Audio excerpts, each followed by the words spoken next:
Hello and welcome back to another episode of Critical Reactions with your host Bryan. We're going to continue on with this week's theme, exploring covers, looking at an original track and then a cover of that song by a different band. Today we're going to be looking at Neil Young's Crazy Horse off of the 1975 album Zuma. After this, if you stick around, we're going to check out a cover of it from the band Slint. That'll be a different video though. Alright, let's dive into this though. See what Neil Young has in store for us today.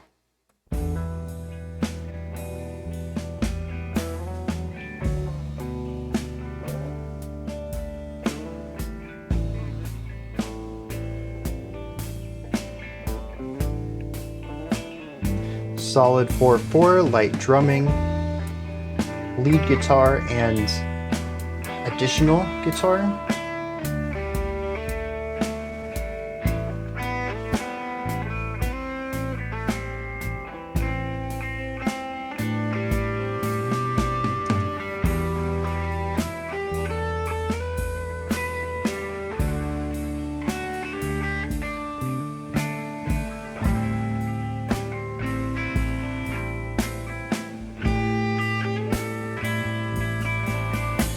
Bass holding it down in the middle there.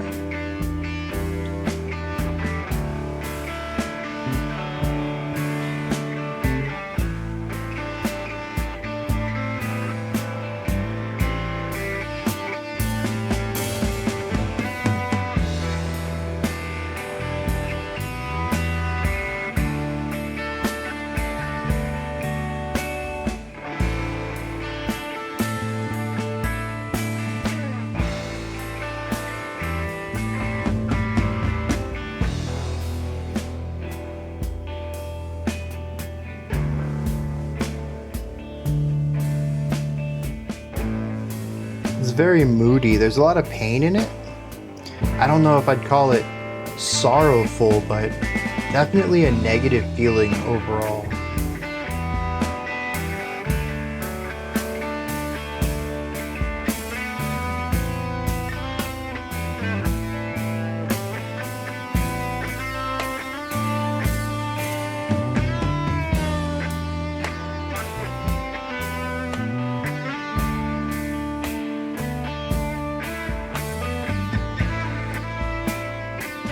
Is this all one, because of that, is this all one take? Because there are what sound like mistakes in it. Not a lot of missed notes, but intriguing note lengths.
Subjects gathered round him like the leaves around the tree.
worked together and they lifted many stones and they carried them to the flatlands, but they died along the way. It's interesting to hear the left guitar kind of take a more reserved rhythm guitar section here, as they've pretty much been soloing since the start. And I know she's living there, and she loves me to this day. I still can't remember when or how I lost my way.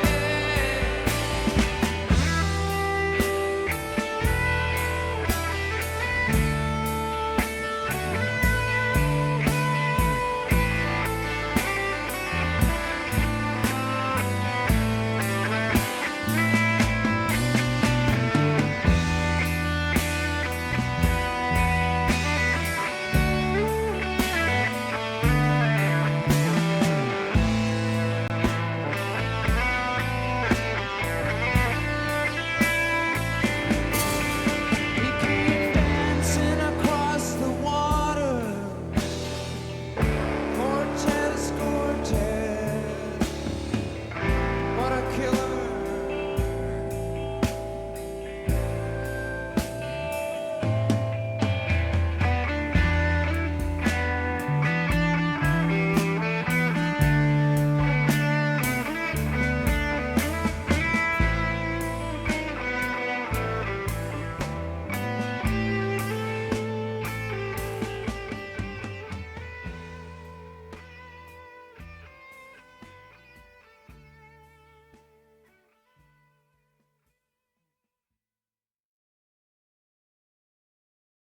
Wait.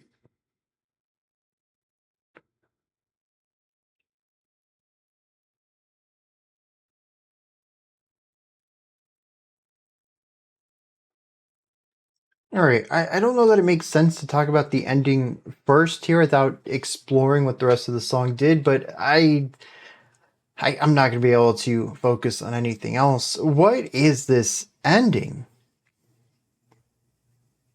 Majority of this song is just forward momentum. It's not really direction, but it is movement.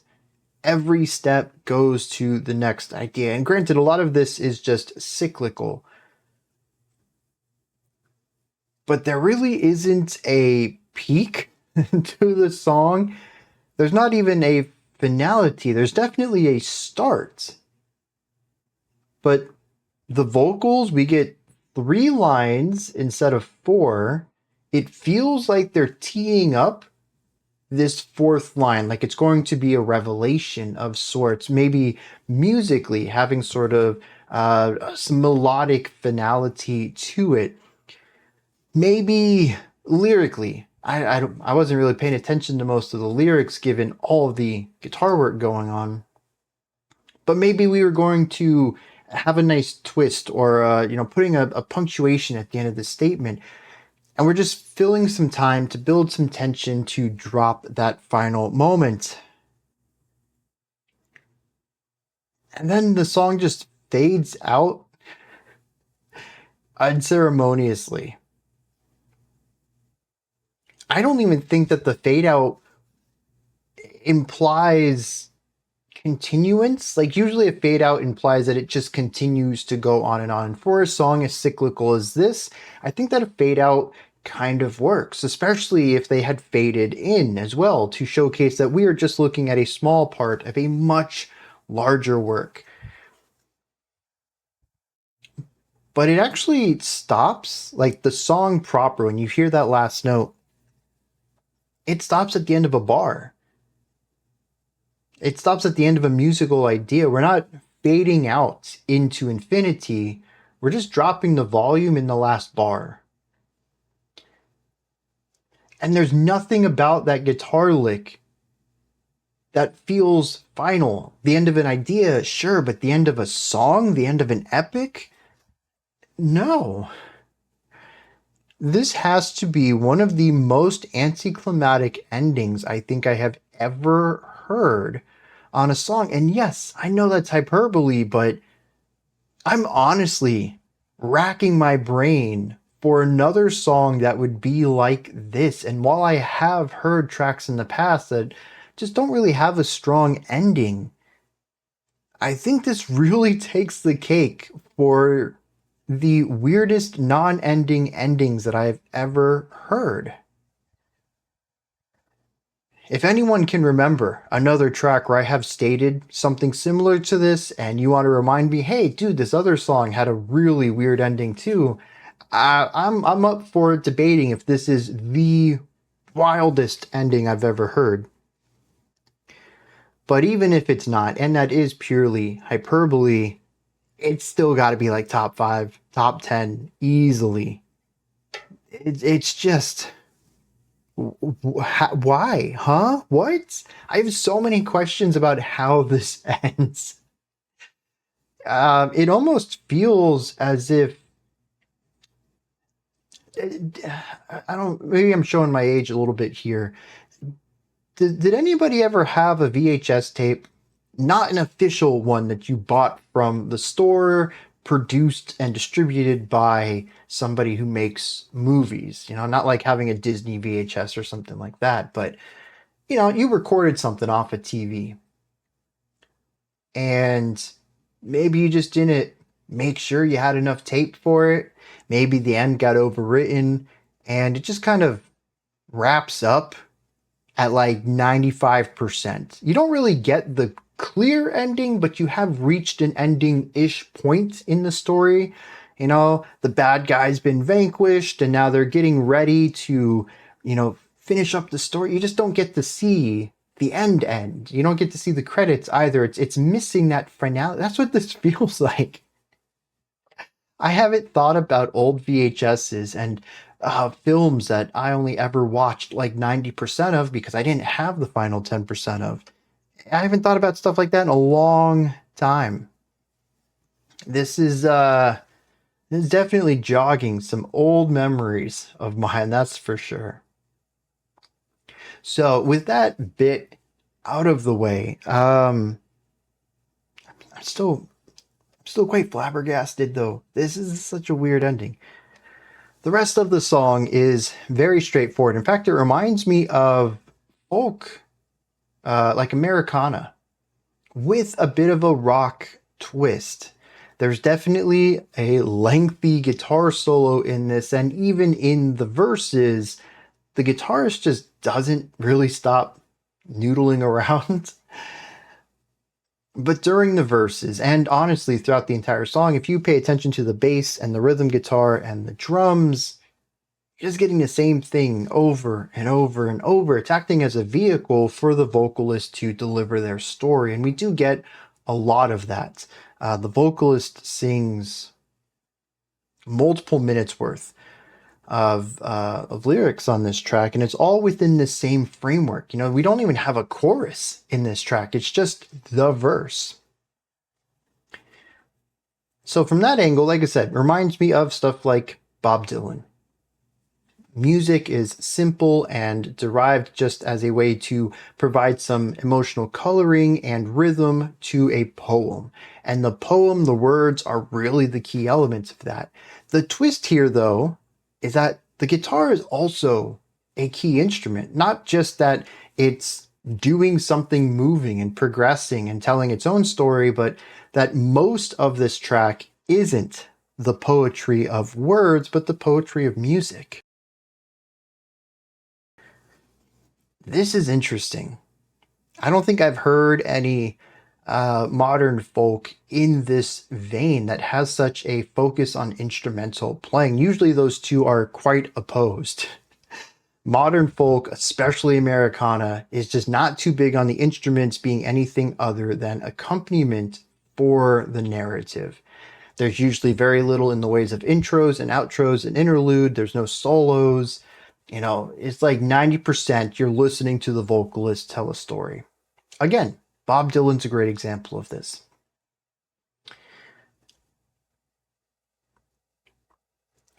And if you exclude the left guitar, that's really what you get is a folk track.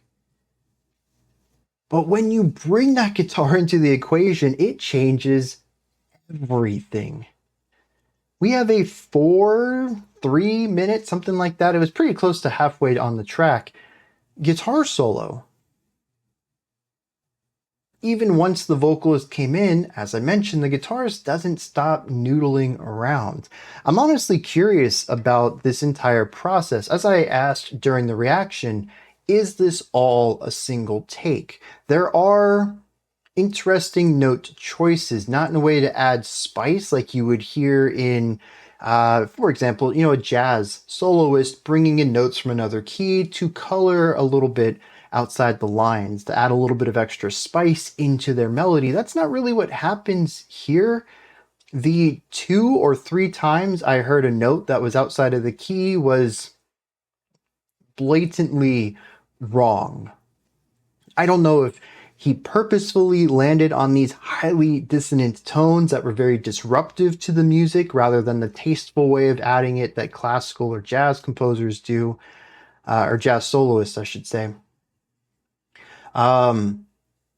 Maybe it was intentional. Maybe it wasn't. Maybe it was a flub, just playing the wrong note. If this is all one take, you just kind of brush it off. You pretend you did it on purpose, and you just keep moving with life. That is, take it from a musician who performed for close to a decade, I guess.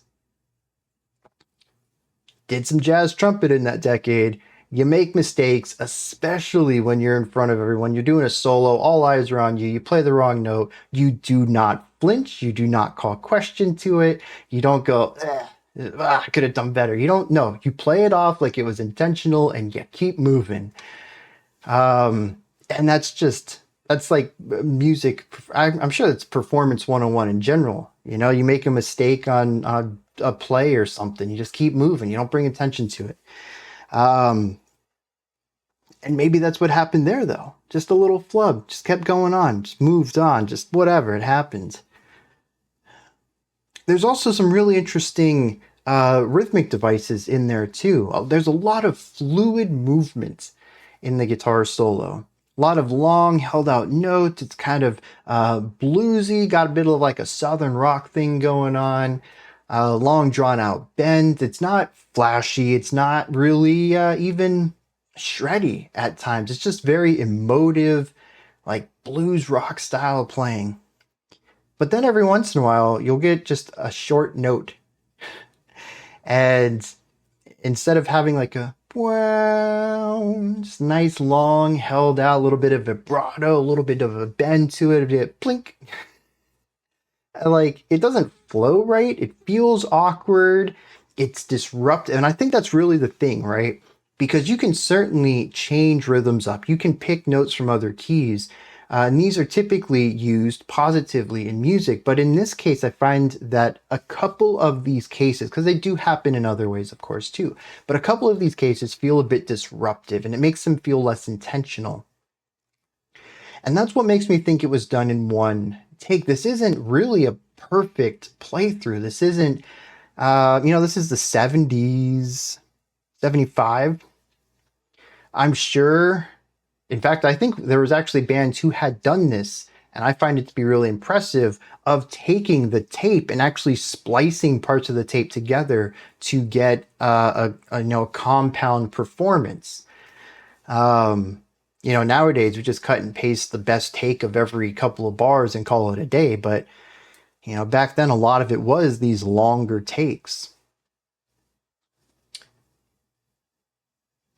I don't know where I was going with. Oh yeah, I was going to say he could have spliced a couple of things together, but it just doesn't feel like he did. It feels like he just went for it all the way through, and it makes me wonder how much of it is improvised too.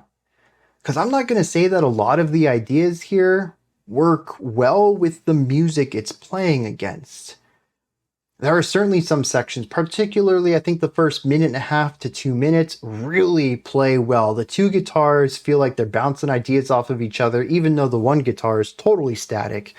The bass comes in and fills in spots around the guitar, which makes it feel like the lead guitar is playing around some of the bass spots. When the bass has a couple of notes to wrap up a phrase, they'll kind of duck out of the way and allow them to do that and come in around it. Like, there's a lot of intentionality to working well with what is going on. But once we hit the 3-minute mark, this guitar just kind of meanders. I used the word noodling earlier, the concept of just kind of sussing things out, playing the guitar and just seeing where it takes you. Not necessarily soloing with intent, but just playing the guitar freeform.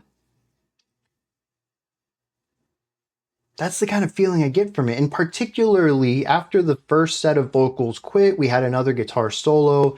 And when the vocals came back, the guitars were kind of muted at that point. Our left solo guitar was still not really playing anything aligned with anything else, but it was just very vague, very distant, couple of notes here and there, not rhythmically lining up with anything, kind of almost as if they had petered out on techniques or ideas. And after playing this one 4-bar loop for 6 minutes, they were like, I don't know, just kind of ran out of steam on it. Now, maybe this is all intentional. Maybe the purpose of this song is to start out strong and feel the intensity and passion get weathered down over the course of it, sheerly through time. Maybe that's what the lyrics are exploring as well. Maybe that's the whole thing here, is that both the lyrics and the guitar are telling the same story. Losing passion over time, losing, the gusts in your sail over time. But when I pair that back to the idea that, to me, this still sounds like a single take improvised performance on top of a pre-composed rhythm section, 4-chord vamp,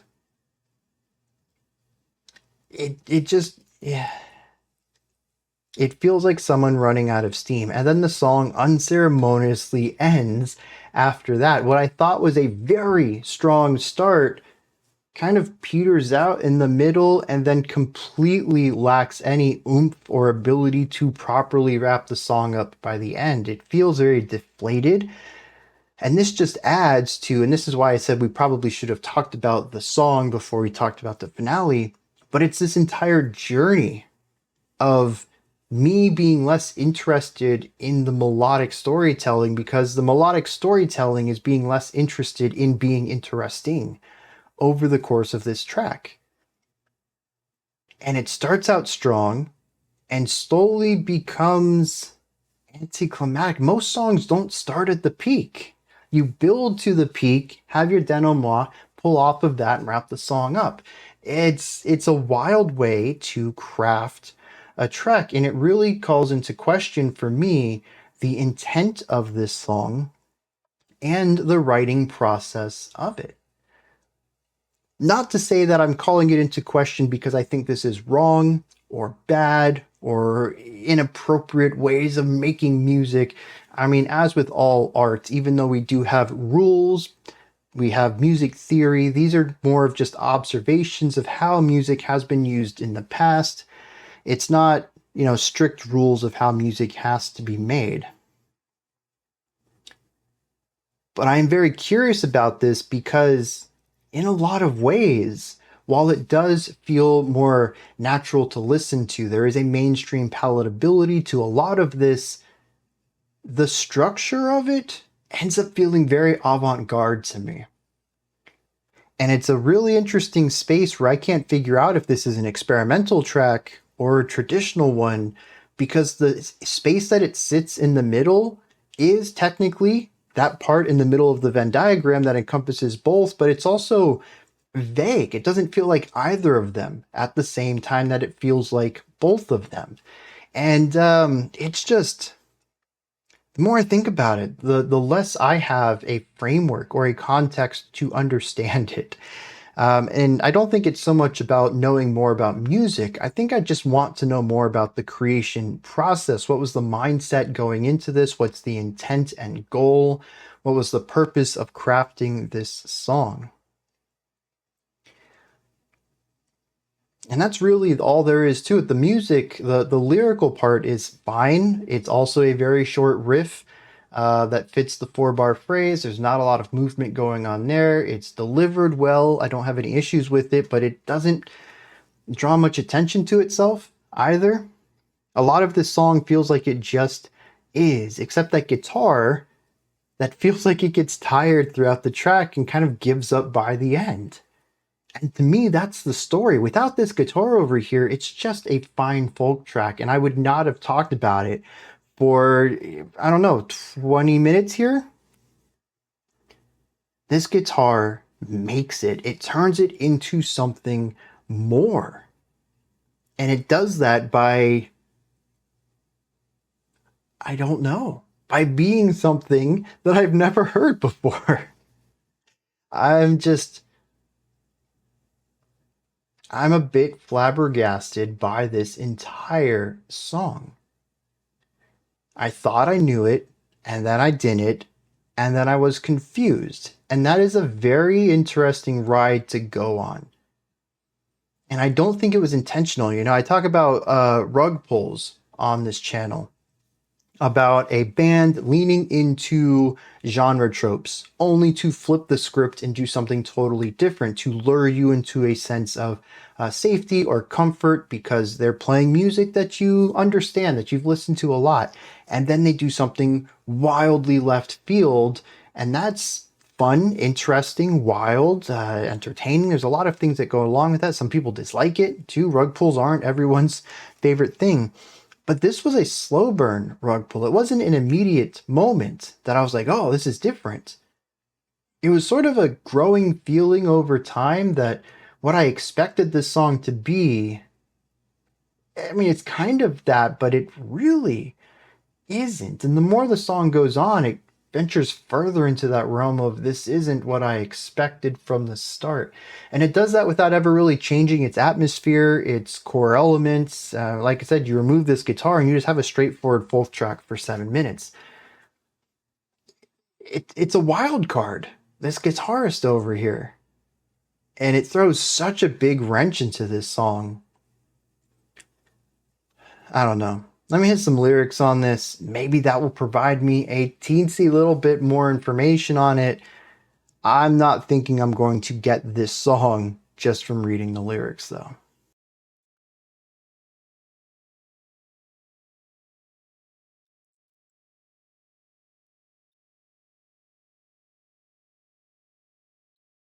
You ever just read some lyrics after you've heard a song and you kind of made your own idea of what the music was saying to you? The lyrics just don't match the themes at all. I would never, in a million years, I mean, granted, the song is called Cortez the Killer, but I would never have assumed the song was going to be a quasi ill-informed look at the Aztec Empire.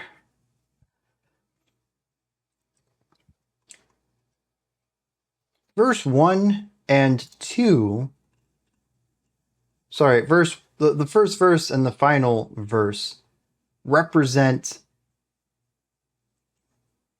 Cortez arriving on the shore. The first one says he came dancing across the water with galleons and guns, looking for the new world and that palace in the sun. We end the song with the stanza, he came dancing across the water, Cortez, Cortez, what a killer. But everything else in between, every other stanza, just describes Aztecs during the 16th century. Some of it inaccurate, some of it poorly, but it is still a description of them. Talks about Montezuma on the shore. Talks about his subjects gathering around him. Talks about the sacrificial rituals that they had. About how these people worked together to build things that most people today would not with their bare hands. We would use machinery to do it. And it's kind of fascinating to know that they did it pre-technology. Then it randomly talks about a woman that's still there, that still loves the narrator. And this is the first time we actually have a narrator perspective. Everything is third person. Cortez came, the Aztecs are there, they did this, they did that. And then I know she's living there. She loves me to this day. I still can't remember when or how I lost my way. So the narrator is different from Cortez. It's different than Montezuma. It just inserts himself into this story somehow and talks about a random she that he fell in love with. They fell in love with each other, but then the narrator lost their way, and then we talk about Cortez again. What? Dude, this is bizarre. For a song that, as I mentioned, I didn't even think about this, but at the beginning of the reaction, I was talking about how it feels pained. I said I didn't know if it felt sorrowful, but there was definitely anguish in the performance. To connect that to the sort of petering out that happens across the song in the guitar solo, it definitely feels like a type of depression. Having this negative feeling within you, trying to express it, and after a while just running out of words or becoming bored with expressing it or just not being able to do this anymore. Why am I still pouring my heart out 7 minutes into this song about the Aztecs and just kind of giving up? The whole thing is very surreal to me. The fact that this song exists is bizarre. I am even more intrigued about the creation process of it now. Not only just how did the music come together, but why were the lyrics chosen for this? Was everything set out from the beginning? Did they want this dreary sort of, southern rock, noodling guitar stuff to be paired with this story of the Aztecs and Cortez coming to the shore and taking the area over? Which is alluded to but never spoken about. I think that's interesting too. The end of the song says, Cortez, what a killer, but we actually don't explore the narrative of the death that he brought to the area. Not in the song literally, though. We allude to it. And if you know history, you know.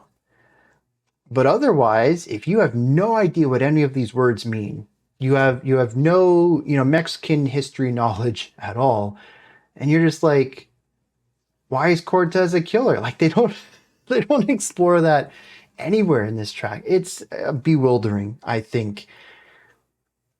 And this is one of those songs where I'm reaching out to you and wondering, what are your thoughts on this? Because these are mine. I feel a bit lost here, but these are my thoughts while listening to this for my first time.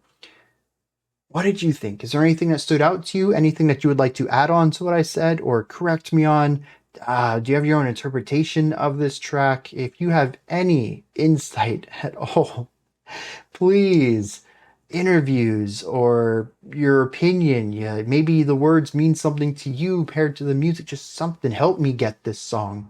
Does the ending make any sense to you? Anything. I'll take the littlest breadcrumbs of context. I don't even know, dude. That wraps it up for today, though. No, I'm jumping ahead. I'm so flustered with this.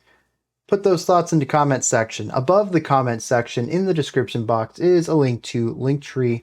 Takes you here. You can find links to my music, ways to support the channel, a link to the Discord server, and so much more. Above that, if you could, like, subscribe, and ring the bell. I greatly appreciate all three of those. That wraps it up for this one. Like I mentioned, the other video we're going to check out today, Slint, covering this song, should already be available if you've made it this far. If you're watching this live, came out 5 minutes ago. If you're watching this in the future, it's definitely already available.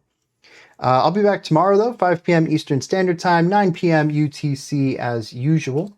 Until next time, remember to be critical, not cynical, of the music you listen to, and have a fantastic morning, afternoon, or evening, whenever you choose to watch my videos.